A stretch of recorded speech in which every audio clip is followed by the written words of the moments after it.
Tell us what it does and how it functions. Yeah, so essentially what Yappa does, Yappa's very, very simple and easy to install. It works exactly like a comment section works. We saw a real need to be able to innovate commenting in a space that hasn't necessarily been innovated for the last 20 years. Text is the only way to communicate in an open forum on any website currently.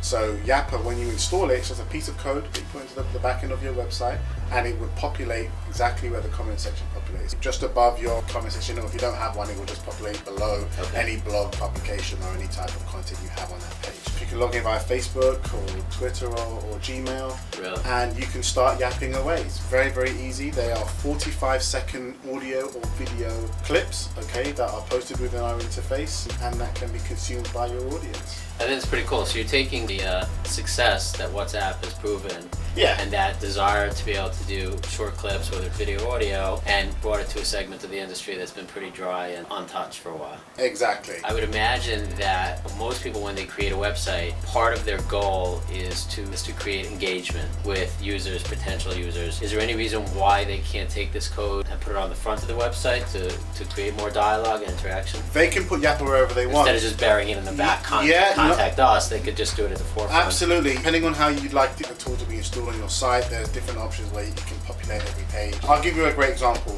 We're working with some podcasters, and podcasters are finding Yappa as a great tool to be able to communicate with their audience audibly and incorporate those audible pieces into their podcasts. So for instance, there's a big sports podcast called London is Blue. It's a football team called Chelsea in the UK, and they have about 300,000. Football meaning football? As in football soccer. Meaning soccer. Yes, Just want to clarify. As in soccer, So they have about 300,000 listeners. They've installed the tool on their homepage, and they're doing a call to action to their listeners. Submit your questions for next week's show. They will say go to londonisblue.com, and you'll see the tool right there. Tons of their listeners are now, instead of asking their questions via Twitter and Instagram, the host has to read it out. It's now a much more engaging experience when they play the clip from one of their audience members, and then they respond to it live within the actual recording.